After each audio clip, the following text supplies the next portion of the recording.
Bonjour, je m'appelle Kamala Macrel et je suis artiste pluridisciplinaire, poète, traductrice littéraire et médiatrice culturelle. Et parfois, comme dans ce contexte précis, je suis aussi commissaire. C'est un chapeau qu'il m'arrive de porter une fois de temps en temps, pas très souvent, mais dans ce cas-ci, j'ai eu le plaisir de pouvoir travailler sur le projet Art dans la rue.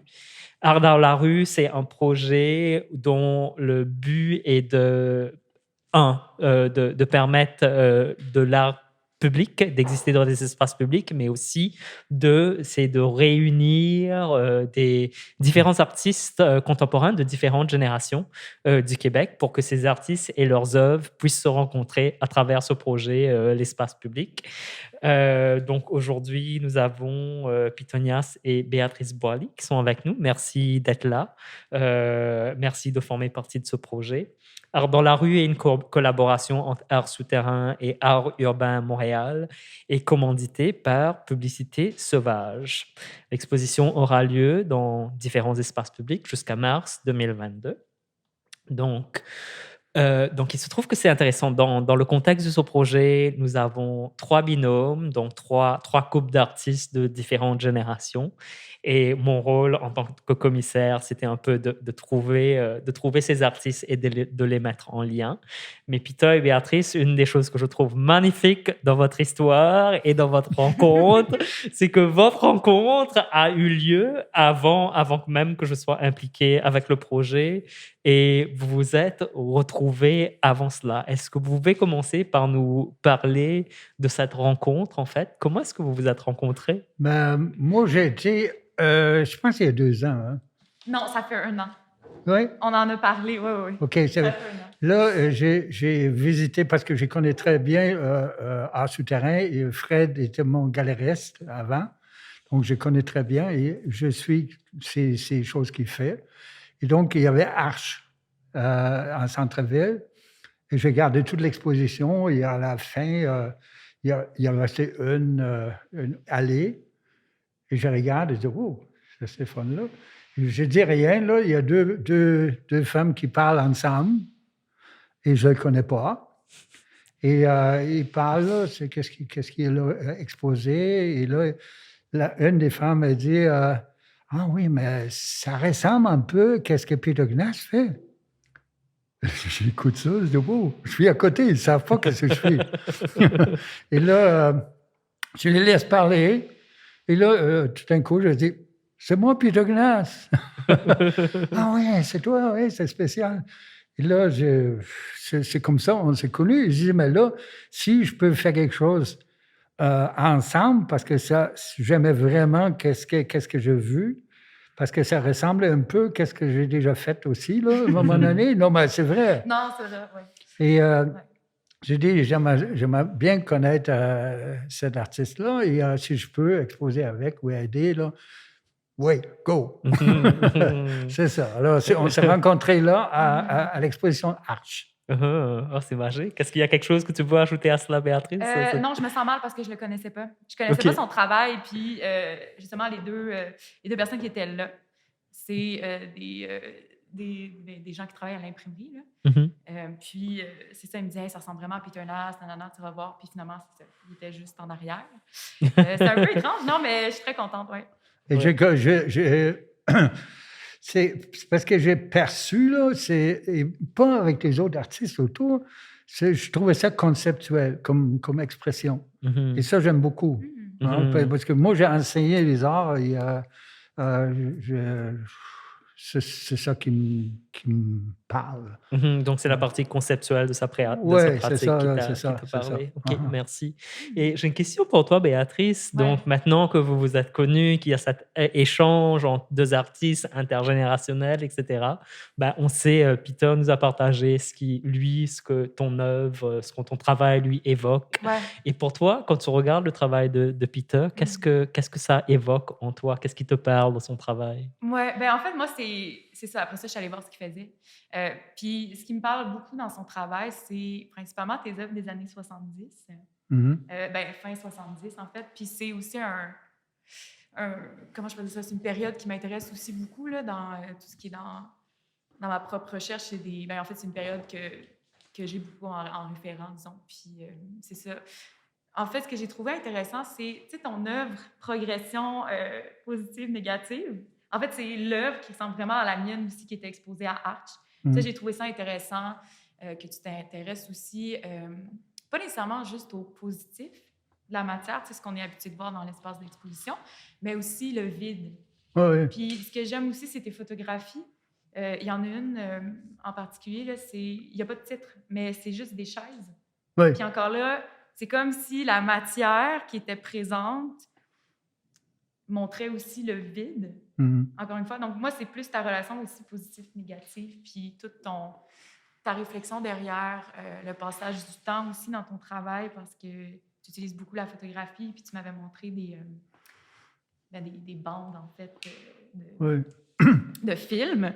Puis c'était vraiment des images, stills, comment on appelle ça? Des captures d'images de ton visage aussi. Puis ça, je trouvais ça intéressant, justement, ton rapport au passage du temps, puis comment tu utilises la photographie. La photographie, pour moi, c'est très important, surtout pour le concept. Toi, exactement. Parce que qu'est-ce que tu as fait? Tu as creusé un trou et tu as construit un bloc et après, c'est disparu, ça n'existe plus, on ne peut pas exposer ça. Donc, il y a la photo de ça. C'est ça, exactement. Puis, tu as aussi une œuvre où c'est, je pense, c'est un titre super personnel, là, je pense, des lignes pour Albert, une affaire comme ça se peut-tu?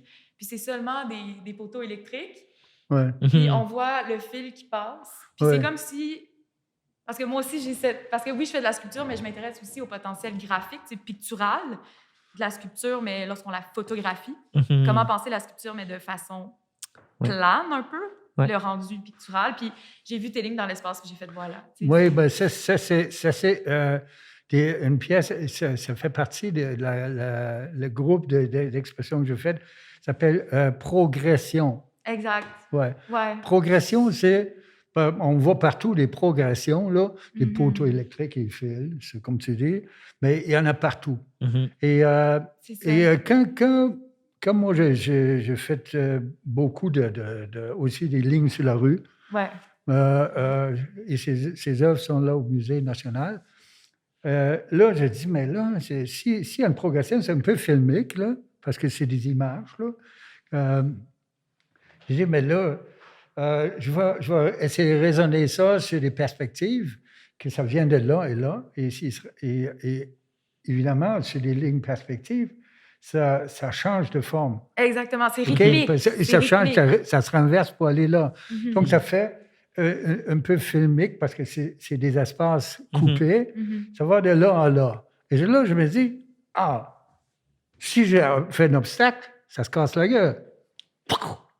Donc, là, j'ai dit, mais là, j'étais à Ottawa, j'ai dit, mais là, je vais faire une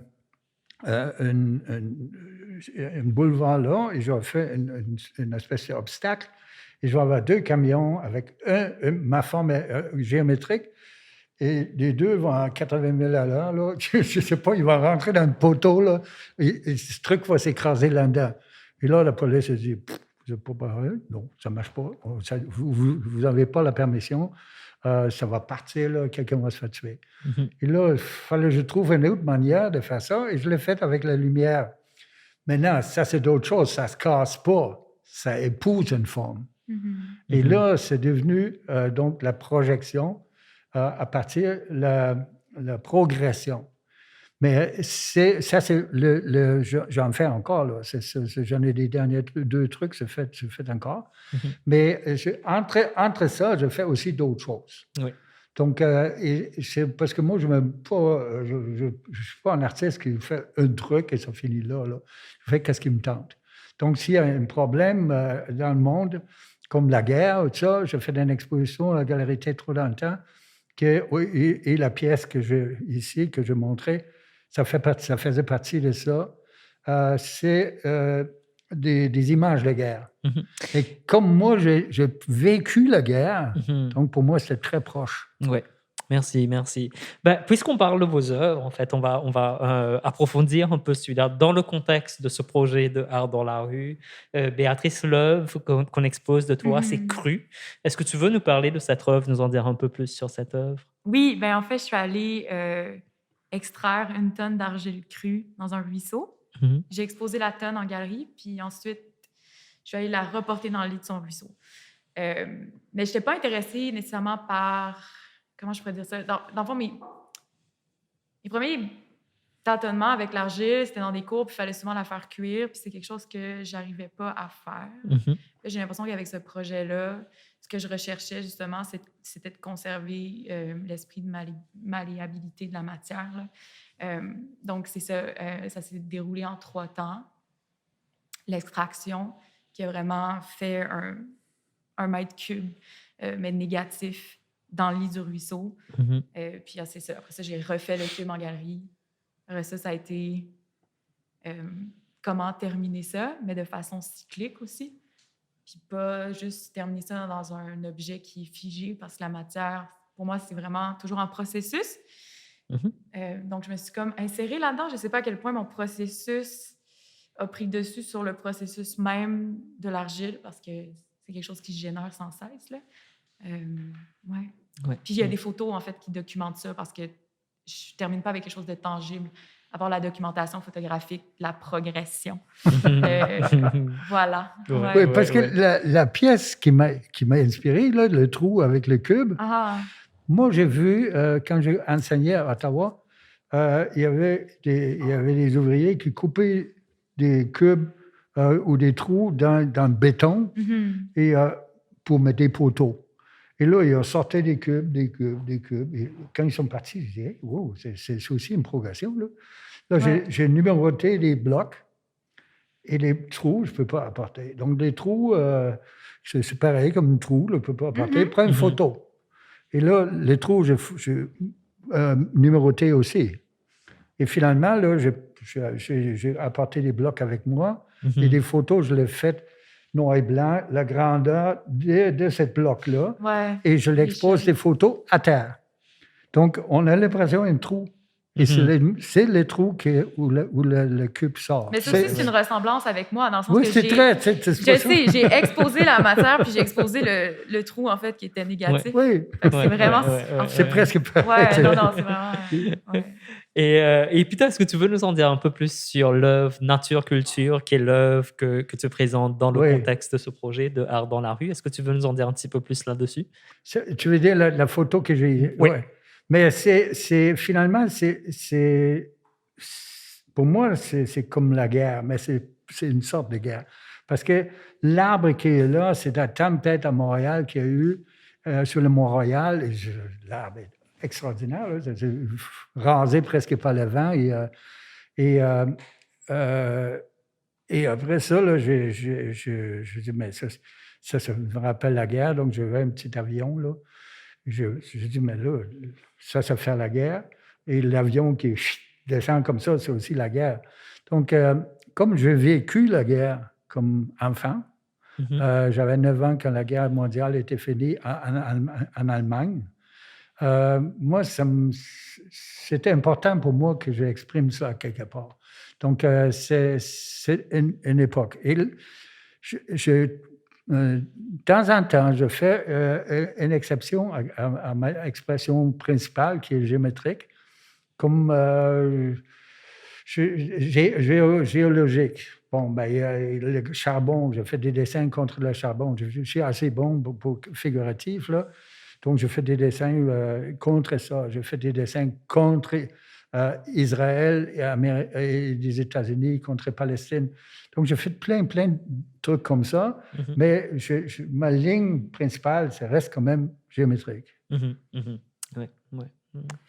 Béatrice, toi, tu as une approche qui est très ancrée dans le le processuel, si tu veux, dans la pratique sculpturale, mais tu explores le potentiel de la matière elle-même et tu travailles avec des manipulations. J'appelle ça des manipulations, mais pour moi, ça ressemble tellement à la performance. J'ai envie de l'appeler la performance, mais c'est des manipulations avec le matériel, dans le traitement du matériel lui-même. Et ainsi, pour moi, une des choses qui me frappe, c'est que dans ta pratique, c'est que tu évoques une relation entre le corps et le matériel aussi, mais tu définis comme ta pratique comme étant de la sculpture. Mhm. Est-ce que tu veux nous en dire plus sur cette relation entre corps, matière, processus et sculpture? Oui, je vais vous en dire plus. Mais pour moi, c'est toujours une question vraiment complexe là, parce que ça se définit à chaque fois que je fais un projet. C'est des choses, c'est pas coulé dans le béton, disons, là, ma relation avec le corps puis la matière. Mais pour l'instant, j'ai l'impression que de plus en plus, mes projets, c'est comme si je faisais peut-être une projection dans la matière puis mon propre corps. C'est quelque chose de quand même assez malléable. Mais c'est plus que... Comment je pourrais dire ça? C'est vraiment par la matière que peut-être que je développe une certaine spiritualité. Avant, je ne le concevais pas comme ça parce que ce que je fais, ça reste quand même assez conceptuel. Mais de plus en plus, mes œuvres évoquent justement une certaine disparition, mais dans un processus cyclique. Puis j'ai l'impression qu'il y a quelque chose d'assez rassurant là-dedans aussi par rapport à ma propre disparition. Je sais que je suis jeune, mais ce que je veux dire, c'est que pour moi, c'est ça me rassure, en fait. La logique qu'il y a derrière les matériaux qui sont toujours en transformation. Je ne sais pas s'ils ont vraiment une fin. C'est juste qu'ils vont nourrir autre chose après, tu sais. Puis mon corps, peut-être que maintenant, c'est ça. C'est sûr que quand j'ai commencé à travailler, vu qu'il y avait une approche très performative à ce que je faisais dans mon processus, que je ne voulais pas mettre de côté parce que le processus en sculpture, on ne le montre pas souvent, parce qu'on va montrer l'objet en galerie. Mais la nature des manipulations, comment on traite la matière, ça informe énormément, je pense, sur l'objet ou sur ma propre conception de la matière. Fait que c'est pour ça que souvent, je vais le montrer aussi. Puis c'est sûr qu'en tant que femme, j'ai fait des projets où j'étais nue, tu sais, puis du moment que tu te photographies, ça a complètement un autre discours. Donc c'est sûr que pour moi, le processus de le montrer puis de le photographier, il y avait aussi un certain discours féministe à travers ça. Mais maintenant, je sais pas que c'est pas là, mais ça a peut-être un peu changé, mais... Oui, je pense que je fais une certaine projection. Ouais. Parce que j'ai utilisé beaucoup la matière aussi comme une prothèse ou comme une extension du corps. Puis c'est aussi une façon pour moi... Oui, je travaille avec les mains, mais je vais travailler aussi avec d'autres parties de mon corps pour aller explorer peut-être une perte de contrôle aussi. Il y a une différence quand on travaille avec les mains ou quand on travaille, par exemple, à mettre de l'argile dans ses cheveux, quand j'avais fait une œuvre comme ça aussi avant. Là. Où c'est complètement le corps au complet qui travaille, puis il y a comme une dualité qui s'installe avec la matière parce que je ne suis plus nécessairement en contrôle. C'est la même chose pour mon projet d'argile. Quand on change l'échelle, quand on utilise beaucoup le poids aussi, ça change notre relation à la matière. Puis je pense que mon projet cru, par exemple, que je présente là, Art dans la rue, c'est la même chose, parce que je me suis questionnée d'où l'argile venait. Là, je suis arrivée puis j'étais toute petite parce que c'était une étendue. La tonne que j'ai extraite était minuscule comparée à tout ce qu'il y avait. T'sais. Donc, c'est vraiment toujours, j'ai l'impression, une espèce de jeu de perception, peut-être. Puis on dirait que ça me remet à ma place par rapport à ce qui m'entoure, les éléments naturels, peut-être. Ouais. Je trouve qu'il y a quelque chose de très, très fort dans cette démarche. C'est dans se comprendre. Je trouve qu'en tant qu'artiste, se comprendre ensuite en lien avec tout ce qu'il y a autour de nous, mais aussi la matérialité de ce qui finit par être notre création. Et peut-être tu as aussi observé, là, plus tu travailles, plus ça vient de seul. Ouais. La suite, ça vient pratiquement de seul. Quand tu travailles fort, tu n'as pas besoin de penser qu'est-ce que tu vas faire, là, tu viens de seul. Et quand tu rates le truc, je le mets de côté, je ne le jette pas. Des fois, tu reviens, là, tu dis, ah oui, c'est bon, là, j'ai fait ça. Là. Et là, j'avais arrêté un bon bout de temps pour faire ma autobiographie pendant la pandémie. Je pense que je ne sais pas si tu l'as vu. Ça a pris quand même du temps. Et là, j'ai commencé à dessiner. Et là, c'est pas pareil, là. faut-tu réapprendre, là? Faut continuer. Si tu veux avoir une filet que ça marche bien. Mais les choses reviennent aussi, tu sais, dans certains projets Oui, antérieurs. ça revient, ouais. Et pour toi, Peter, j'étais curieuse de savoir, c'est quoi, parce que tu as travaillé dans différentes formes, tu t'es pas restreint à une forme. C'est quoi ta relation à la matérialité? Ah ouais, d'abord, moi, dans le fond, mon père est ingénieur. Et il a travaillé beaucoup avec nous. Là, quand on avait fini dans la cuisine, là, le soir, c'est un atelier. Il fallait respecter les outils et tout ça. Là, et on a fait plein de trucs. Et là, le truc que je voulais être artiste, ça vient de là. Lui, il voulait que je devienne architecte ou ingénieur comme mes frères. Ils sont tous ingénieurs, sauf moi. J'ai dit non, je ne veux pas. Et donc, la matière que j'utilise, j'ai décrit, mais en ce moment-là, qu'est-ce que je fais? C'est la philosophie visuelle. OK? Donc, si chaque pièce que je fais, il faut que ça soit interprétable et il faut que ça parle de quelque chose. Si ça parle de rien, là, c'est rien. Avant, je faisais aussi, dans l'année 66, je faisais des trucs formels. Donc, une sculpture, je dis, ah oui, c'est beau, comme ça, c'est beau. Mais qu'est-ce qui est beau? Là? C'est une question de goût aussi, là, je ne sais pas. On fait des immenses sculptures de 30 pieds de haut. Mais, et après, j'ai dit, mais c'est pas ça que je veux faire. Là. Je veux faire quelque chose où il y a un concept avant. Et si je l'ai aidé, là, je vais décider quel matériel je dois utiliser. Donc, la matière vient en deuxième, en fait. Hein? Est-ce que la matière vient en deuxième? Vient en deuxième, oui. Ah ouais, OK. Ah oui. Parce que là, les derniers que j'ai faits, c'est contre notre vie sur la Terre. J'ai fait une sculpture où c'est 3 morceaux. Ça s'appelle Les Derniers Pas. Et c'est une chaussure et c'est dégradé. Et là, c'est le 3e, là, il n'y en a presque plus. Donc, mais c'est en bronze, ça. C'est en bronze, mais fais attention, là, ça ne peut pas être d'autre chose dans des matériaux que j'ai choisis. C'est une plaque d'acier. Il y a même le rouille là-dessus, mais c'est neuf. J'ai acheté neuf. C'est 1,5 pouce épais. Là. Après, l'inscription, c'est le plomb. Et la chaussure est en bronze, pas nettoyée. Donc, c'est important, les matériaux. Si je fais ça en acier inoxydable, ça ne marche pas. Mais moi, je trouve ça intéressant que tu aies traité le sujet de la disparition, parce qu'il y a ça aussi dans un soulier qui se défait tranquillement, la semelle, avec un matériau qui est tellement, comment je peux dire ça, solide comme le bronze. Oui, permanent. Là, exactement, pas permanent à 100 mais dans le sens, c'est quand même très... c'est comme un peu en contradiction, mais je trouve que c'est intéressant dans ce sens-là aussi. Là.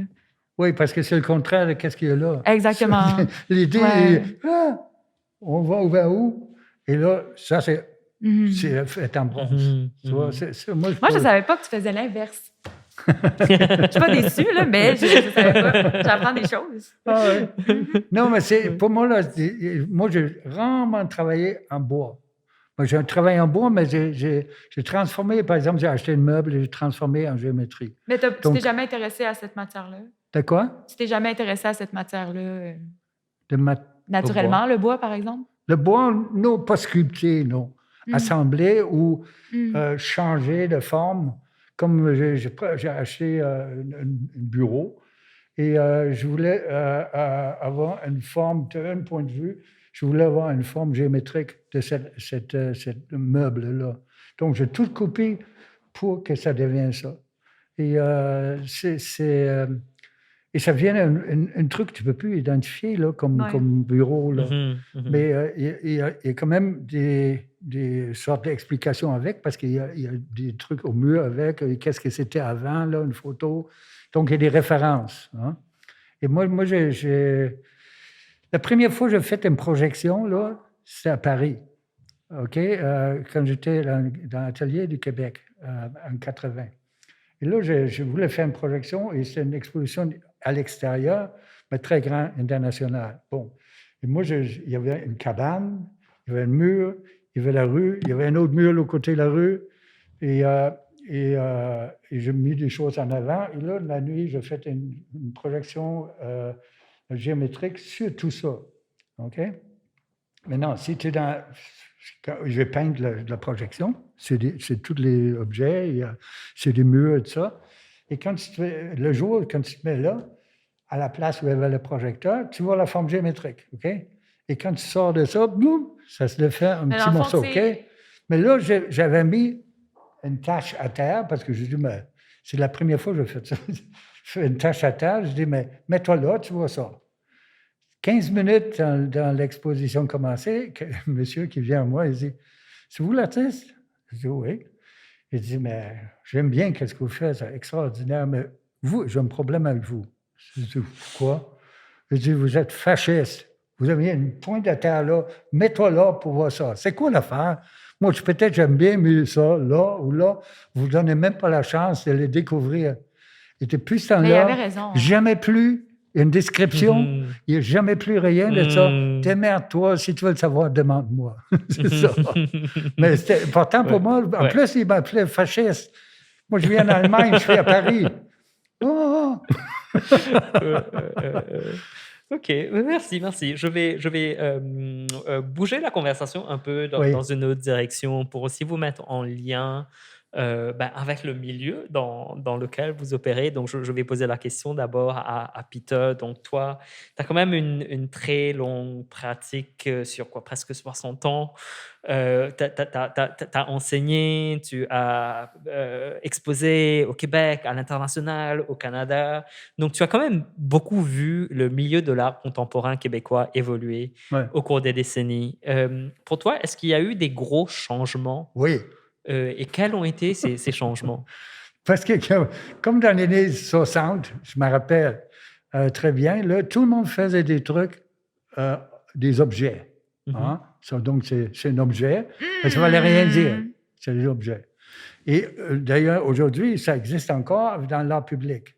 Les gens, il n'y a pas vraiment quelque chose dedans. Là.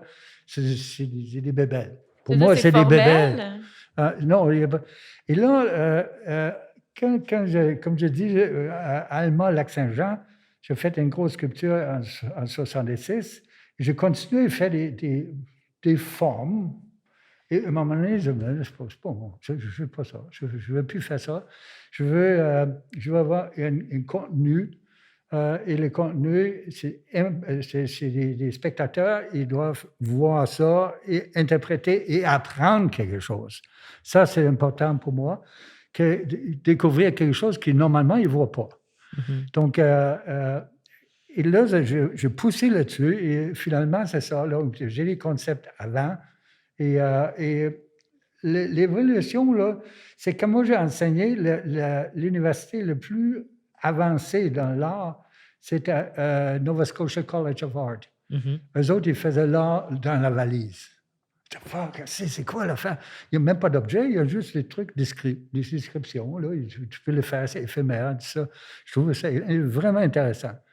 Et, mais au Québec, mais là, il y avait des peintres là, qui étaient abstraits et des sculpteurs, là, ils restent formels. Hein? Et c'est très peu qui sont engagés, comme moi, dans un processus pour la découverte. Et finalement, en ce moment, là, d'ailleurs, quand je t'ai trouvé, là, j'ai trouvé, elle était la seule qui avait un concept, pour moi, là, qui avait un concept parmi tous les artistes qui étaient là. Mais ça, c'est particulier, parce que moi, j'imagine pas ça comme ça. Mais il y avait énormément d'artistes conceptuels. Moi, je me sentais plus dans la matière, même. Là, mais... Oui, moi, je l'ai vu comme ça. Ah ouais. Et je dis, mais des autres, non. Il y a besoin d'avoir quelque chose au départ. Une idée, comme je dis, moi, c'est la philosophie visuelle. Donc, si on fait la philosophie, on parle de quelque chose, on découvre quelque chose en parlant, en échangeant. C'est ça. Mais ici, au Québec, en ce moment, ce truc-là, il arrive parce qu'il n'y a plus de connexion entre des anciennes et les jeunes. C'est pour ça, moi, je vais aller voir des jeunes, qu'est-ce qu'ils font. Moi, je vais aller dans une exposition et il y a un tableau là, qui est une exposition de l'université. Là. Et je dis, ah, moi, j'aime bien ça, ce tableau-là. Il y a une fille qui est assise là, elle dit, ah oui, vous aimez ça, les arts? Je dis, oui, j'aime ça. Il dit, qu'est-ce que vous faites en vie? Je suis artiste. Ah, vous êtes artiste, hein? C'est quoi votre nom? Je dis, Peter Knaus. Ah bon? Ils ne savent pas. Non, mais moi, honnêtement, et là, tu on prends, ne m'a pas renseigné sur Peter Knaus quand tu demandes la même personne, là, des Américains, ben, ils les connaissent. Les Québécois, non. Et là, il faudrait bien que ça change. Parce que, tu sais, à mon âge, là, si j'avais resté en Allemagne et resté être artiste ou été artiste, ils respectent ça. Ici, j'ai plus de contrat, j'ai plus d'exposition, j'ai rien. Là, moi, c'est pour ça que j'ai fait ma biographie, pour présenter ça aux des musées. Là. Faites-moi une exposition, Chris. Faites-moi pas une exposition quand je suis mort. Là. Je vais la voir, l'exposition. C'est ça. Mais il y a l'art et l'art. Ben, qu'est-ce qu'on appelle l'art et qu'est-ce qu'on appelle pas l'art? Moi, il y a bien des affaires que je vois, là, pour moi, c'est pas de l'art. Okay. Parce qu'il n'y a pas rien que je fais. J'apprends rien. Même si parce que quand j'ai enseigné, on allait voir des expositions dans les musées et ils disaient, mais regardez tout et choisissez 2 trucs que vous aimez bien, même si vous ne comprenez pas. Et là, on va discuter là, une demi-heure là, sur cette pièce-là, on va découvrir qu'est-ce qu'il y a dedans. On va voir. Hein. Ça peut aller aussi loin qu'à Sorel, il y avait une exposition dans truc des gouverneurs. Et moi, j'avais exposé là avant, et il y a une exposition là. Donc, je rentre et je dis, ah, Peter Knaus, viens ici. Qu'est-ce que tu penses de mon exposition? Il dit, veux-tu vraiment savoir? Je dis, oui. Il dit, c'est pas de l'art. Ah! Je dis, mais non, tu fais la décoration, tu fais des choses que les gens vont acheter, qui aiment ça, mettre ça sur le mur, c'est des souvenirs peut-être. Il y avait des maisons québécoises dans la forêt, il y avait un lac, il y avait un chevreuil. Pour moi, ça ne dit rien du tout. Il dit, mais qu'est-ce que je devais faire que ça devienne de l'art? Je dis, mais prends le tableau ici avec le chevreuil et le lac, et on demande une lame de rasoir, on va couper le chevreuil. On l'enlève, il y a un trou. Là, on peut discuter. Parce que là, on peut découvrir quelque chose. Qu'est-ce qu'il y avait là? Il y a un questionnement qui n'est pas si juste ça. Je n'ai rien contre. Il devait continuer. Les gens aiment ça. Ils mettent ça sur les murs. Parfait. Mais pour moi, il faut une œuvre d'art. Il faut que ça parle. Ouais. Non, je comprends ça. Parce que je pense qu'il y a toujours la partie de... Je pense...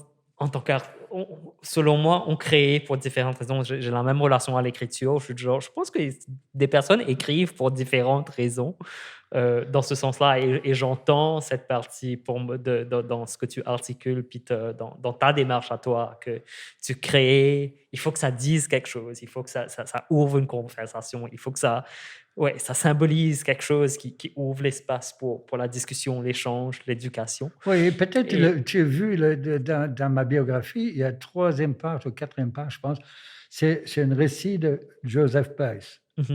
Et lui, il dit, il faut enseigner l'art aux petits.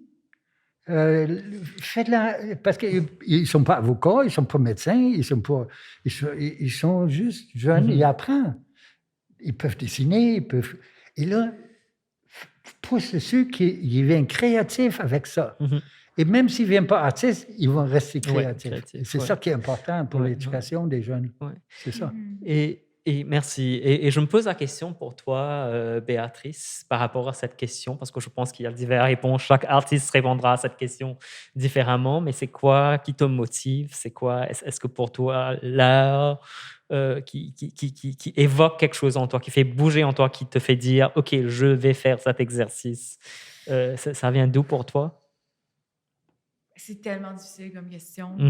Parce que comment je pourrais dire ça? Moi, quand je crée, c'est pas nécessairement du plaisir que je vais ressentir. Puis quand j'en parle avec les gens, souvent, ils ont de la difficulté à comprendre ça. Pour moi, c'est plus de l'accomplissement après ou une découverte pendant. Mais c'est souvent aussi quand même assez difficile sur le corps aussi avec le poids, l'échelle, tout ça.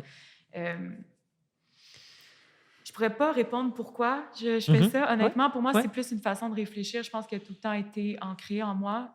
Souvent, je vais faire des associations dans dans mon cerveau. Je vais penser... En fait, je pense en faisant les choses souvent. Ouais. Puis c'est très instinctif comment je travaille aussi. Donc, il n'y a jamais nécessairement d'arrière-pensée. Il y a des visions de ce que j'aimerais faire. Mais après ça, tu rentres dans le projet, c'est complètement différent. Puis je pense que c'est ça aussi. C'est peut-être être capable de m'adapter à même le processus. Je pense que c'est, comme tu dis, dans l'éducation, tu sais, comment je peux dire ça, on se pratique à être créatif. Moi, dans ma pratique, je me pratique à vivre peut-être un peu ou régler certaines questions qui sont quand même assez universelles, là, mais j'ai l'impression... en fait, cette question-là, je me la suis déjà posée, mais c'est comme si j'arrive jamais à y répondre. Fait que c'est pas une question que je vais me poser, je vais juste me poser des questions par rapport au projet quand je le fais, mais je sais juste que je pense que c'est quelque chose qui est vraiment, c'est ça, ancré en moi. Mais dans tout ce que je fais aussi. Comment je pense Comment c'est venu que tu es tombé dans l'art? Je suis pas tombée dedans. Tu sais, c'est comme Obélix, je pense, qui était tombé dans la marmite. Moi, j'ai tout le temps été artiste, un peu, même quand j'étais jeune. Puis avant, même quand j'avais 10 ans, on me demandait ce que je voulais être. Je voulais être artiste. Je savais pas ce que ça impliquait encore. Peut-être avoir su. Non, c'est pas vrai, je l'ai fait pareil, mais je pense que quand j'étais jeune, j'ai tout le temps aimé les choses qui vivaient, les insectes, les petites choses. J'étais tout le temps plus dans la matière. J'ai appris à grimper avant de marcher. Je sais pas si ça veut dire quelque chose. Là, on est vraiment dans la psychanalyse, là, mais j'ai tout le temps compris peut-être davantage en touchant les choses, en les manipulant, en observant. Je pense que c'est peut-être encore dans ma pratique aussi. Là. Moi, c'est pas... mes parents m'ont jamais dit que tu ne deviendras pas artiste. J'ai pas eu cette opposition-là, en fait. Mes parents ils ont juste capté que j'aimais dessiner. Je dessinais tout le temps. J'étais tout le temps en train de dessiner, en fait. Puis c'est quelque chose que je continue à faire, d'ailleurs. Là. Mais... Puis ils m'ont juste amené dans les musées, même si eux, c'était pas quelque chose qui les intéressait particulièrement. Mais ils m'ont dit, toi, t'aimes ça, go, on va aller là. Fait que là-dessus, j'ai été super chanceuse, là, mais encore aujourd'hui, des fois, j'ai des doutes. Là. Des fois, Ben moi, c'est la faute de mes parents. Là. Ma mère, elle n'est pas bonne musicienne, elle chantait.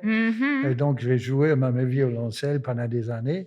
Et mon père, étant ingénieur, il nous faisait découvrir toutes sortes d'affaires tout le temps. Il construisait des autos dans la cuisine avec nous. Mais c'était des artistes, mais ils ne voulaient pas que tu le deviennes. Hein? C'était déjà des artistes, mais ils ne voulaient pas que tu le deviennes. Oui, il fait aussi des dessins, des photos. Il y avait une chambre noire, mais il ne voulait pas... Non, mais peut-être qu'il savait que... Non, mais il ne voulait pas, parce que les parents sont tous comme ça, là. À un moment donné, ils disent, je veux qu'il gagne sa vie. Oui, moi aussi, c'est ça. C'est ça, hein? Il veut du bien, il ne veut pas du mal. Là, non, je pense que l'inquiétude des parents par rapport à ça est toujours noble, dans un sens. Mais, c'est... Oui, mais là, eux autres, ils sont venus de l'Allemagne pour me visiter, là. Wow! Ils trouvaient ça correct. À un moment donné, c'est plus aléatoire, là. Moi, j'ai fait aussi parce que j'ai commencé déjà en Allemagne, là, d'aller à l'Académie des Beaux-Arts à Hambourg. C'était une école extraordinaire, mais rigide, là, mais pas à peu près, là. Il y en avait 21, on était à peu près 21 au début. On finissait à 7. Les autres, on va cresser les rangs en chemin. Parce qu'il interrompait le prof, ou il ne faisait pas ce que le prof a demandé. Ou, même que question, out you go. Va-t'en. Mais en même temps, c'était tellement permissif, là. Il y avait une compétition entre des écoles, des académies à Berlin, Hambourg et Munich. Et qui faisait la meilleure partie, fête, à la fin de l'année. Et à Hambourg, tout était permis. Des finissants, ils pouvaient prendre d'autres avec eux. Tu pouvais tout faire, couper des portes, casser les fenêtres, là, faire des trous dans les murs, fais tout, tu peux tout faire. Et quand ça dure une semaine, la party avec des orchestres et tout, et tu peux rester là pendant une semaine à l'école, tu ne sortais même pas. Mais tu te sentais à ta place là-bas? Et quand c'est fini, tout le monde out, et quand ça recommence l'année, tout est rénové neuf. Mais tu te sentais-tu à ta place à Hambourg? Hein? Tu te sentais-tu à ta place durant tes études? Je suis là, oui, à Hambourg, oui. T'étais bien? Hein? T'étais bien? Ah ouais. En italien, ouais. Ouais. Oui, et c'est l'atmosphère aussi qui faisait ça. Tu sais, chez nous, moi, j'étais élevé très strict. Et quand tu es à l'école des beaux-arts, là, ben, c'est pas pareil comme chez nous, à la maison. Là. Ça m'inspirait. Et finalement, là, je suis parti en Allemagne pour venir ici là, et faire mon art. Là, c'est ça. Et être tranquille, là, tu sais. Béatrice, j'ai une question pour toi. J'ai une question pour toi par rapport à l'intergénérationnalité. Je veux dire, tu es une artiste émergente qui prend de la place, tu sais, tu trouves ton chemin, tu es en train de t'ancrer dans le milieu. Pour toi, c'est quoi l'importance des conversations comme celle-là? Si, ça a de l'importance, mais L'importance? de l'intergénérationnalité et des conversations intergénérationnelles. Ben moi, ce que je préfère le plus, c'est tes anecdotes. J'adore quand tu me parles du FLQ. Mais non, mais c'est parce que Peter, c'est quand même un grand monument qui a traversé énormément de décennies marquantes, surtout au Québec, ce qui est vraiment incroyable. Puis moi, j'apprécie. Quand j'étais à l'école de Beaux-Arts, il y avait certaines places, comme le Casa Pedro. C'était sur la rue Sherbrooke. Tu montais l'escalier et c'est ça. Mais il y avait des comédiens, des poètes, des artistes, peintres, sculpteurs, des danseuses. Tout le monde était là et c'était toujours le party. Ça avait l'air vraiment festif. Mais attends, mais moi, je pense que j'idéalise un peu. Je pense que même dans ma pratique, pour avoir les références des années 60, 70 dans ma tête, c'est comme vraiment idéalisé. Puis je suis comme nostalgique de quelque chose que j'ai pas vécu. Puis Peter représente ça quand il me parle de ses... Ouais. Et la chose que moi, je vois des fois à Québec, là, et à Québec, il y a encore cette jeune qui se rencontre là. Tous les jeudis matin chez Krieghoff, là, les artistes rencontrent là pour le petit déjeuner. Wow! Ici, non. Ici, c'est un contre l'autre, tout le temps. Hey, t'as eu ça, là? Oh! Arrête! C'est pas si pire que ça. Mais je pense que maintenant, ça se fait sur les médias sociaux. Disons, on va pas prendre des cafés, mais on a un groupe Instagram. Mais c'est vrai que Béatrice, pour moi, je pense qu'il y a cette partie nostalgique qui, moi, personnellement, me parle aussi. Je pense que j'ai tendance à surtout avec la performance, là. Ouais. Non, c'est ça. Peter, tu représentes une nostalgie en moi. Merci. Merci pour cette conversation, pour cet échange, tous les deux. Avant de conclure, j'avais une question pour chacun d'entre vous. On va peut-être commencer avec Peter. Peter, est-ce que tu as un souhait ou un vœu pour Béatrice que tu veux lui partager? On partage déjà une exposition à Québec. Je l'ai invité. Merci, Peter. Merci. C'est vrai, par exemple. C'est vrai. Donc, il y aura encore des espaces magiques où vous allez vous rencontrer. Et je le promets que si je vois des opportunités pour le faire exposer ou exposer avec elle, avec grand plaisir. Ah, merci, Peter. Et pour toi, Béatrice, est-ce que tu as quelque chose? Je souhaite à Peter une rétrospective. Non, pour vrai, ça serait cool. Ouais. Je te souhaite ça, Oui, parce que il y a toujours possibilité, quelqu'un qui est né, même si j'ai plus d'exposition, je vais en trouver, je te dis, là, mais je suis un batailleur. Hein? C'est moi qui ai créé la loi pour protection des œuvres d'art.